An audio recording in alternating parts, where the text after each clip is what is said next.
উপদেষ্টাদেরকে বদলিয়ে আপনি রাজনীতিবিদদেরকে নিয়ে সঠিকভাবে আপনি দেশ পরিচালনা করার জন্য ব্যবস্থা নেন, নাইলে আপনি জানেন সামনে কিন্তু কঠিন চ্যালেঞ্জ আসছে।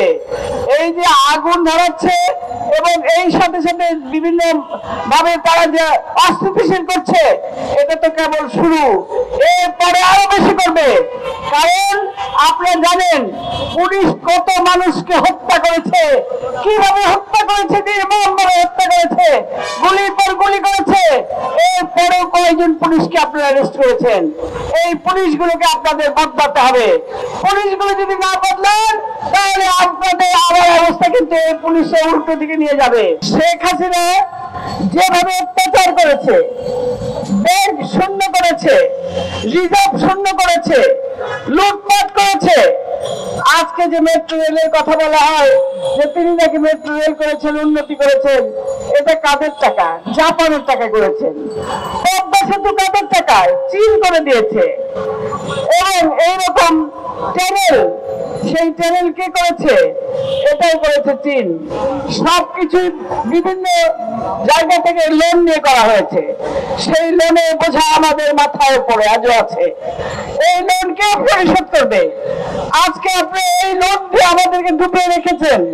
সেই লোন পরিশোধ করার জন্য আজকে আমাদেরকে হুতাশ করতে হচ্ছে। তা আমি বলতে চাই, আপনারা যে লুটপাট করেছেন, যেভাবে মানুষ মেরেছেন, যেভাবে অত্যাচার করেছেন, আমাদের মনে আছে ফারুক ভাইয়ের কথা। ফারুক ভাইকে রক্তাক্ত করেছেন, খোকা ভাইকে রক্তাক্ত করেছেন, এমনকি খোকা ভাইকে দেশে পর্যন্ত আসতে দেননি, তার মৃত্যুটাও হয়েছে বিদেশে। তিনি ছিলেন একজন মুক্তিযোদ্ধা। মাহমুদুর রহমান সাহেব, যিনি সত্য প্রকাশ করতেন, তাকে আপনি রক্তাক্ত করেছেন। এইরকম মানুষকে রক্তাক্ত শুধুই করেন নাই, যারাই সত্যি কথা বলেছে, যারাই ভালো কাজ করার চেষ্টা করেছে, তাদেরকে আপনি অপমাননা করেছেন, বিদেশে যেতে বাধ্য হয়েছে অনেকেই। তাই আজকে অনেকেই বিদেশ থেকেই কথা বলেছে আপনাদের বিরুদ্ধে। আপনারা একের পর এক হত্যা করেছেন, গুম করেছেন। সেই গুমের খবর মানুষ যদি বলতে যায়, তাদেরকে হয়রানি করেছেন।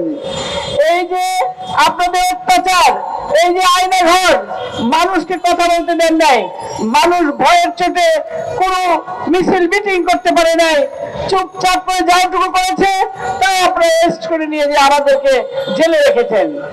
আর সেই জেলের পরিস্থিতি কি ভয়াবহ! খাবার ভাত না দিত এমন চালের, যে চাল কোথা থেকে নিয়ে এসছে আমরা জানি না, চালের ভাতটা খাওয়া যায় না, কোন জিনিস কেনা যেত না, যেটুকু পাওয়া যেত গন্ধ, দুর্গন্ধযুক্ত। এই ধরনের অবস্থার মধ্যে দিয়ে আমরা থেকেছি। আর যারা আয়না ঘরে ছিল তাদের কথা তো সকলে আপনারা জানেনই। তাই আমি বলতে চাই, আপনাদের সেই অত্যাচার, অবিচার, এগুলোর আজকে আপনাদের জন্য প্রস্তুত থাকতে হবে। তাই এই সরকারকে বলতে চাই, আপনারা যে কমিশন গুলো করছেন, রাজনৈতিকবিদদের সঙ্গে একটা পরিচয় ভালোভাবে আলোচনা করে করছেন না। এই কমিশন গুলোতে বেশিরভাগ আমলা রয়েছে। এই আমলা যদি থাকে, তাহলে কিভাবে এগুলো সুষ্ঠু বিচার বা তদন্ত বা সংস্কার হবে? এই সংস্কারের নামে দেখা যাবে যে তারা আমাদেরকে উল্টো এমন একটা অবস্থায় ফেলবে, যে অবস্থা আপনাকে এখন ফেলতেছে বারবার। তাই বলতে চাই, আপনি রাজনীতিবিদদেরকে নিয়ে কাজ করুন, রাজনীতিবিদদের সঙ্গে আলাপ আলোচনা করে যে কোনো সংস্কার বলেন বা কমিশন বলেন বা যে কোনো কিছু বলেন, সেইগুলো করার জন্য আলোচনা করুন। তা নইলে আপনারা জানেন আপনাদের উপদেষ্টা পরিষদে তেমন কেউ নাই যা রাজনীতিবিদ। তাই উল্টা পাল্টা যে ঘটনাগুলো ঘটছে, আপনার সমালোচনার সম্মুখীন হচ্ছেন, আপনাদের ধিক্কার দিচ্ছে মানুষ। আমি তাই বলতে চাই, বিশেষ করে ইউনূস সরকারকে বলতে চাই, আপনি যদিও আপনি ব্যাখ্যা করেছেন ভালো কথা, রাজনীতি অত্যন্ত কঠিন জিনিস, আপনি নিশ্চয়ই বুঝতে পারছেন রাজনীতির ঘোরাপাড়ি কত কঠিন।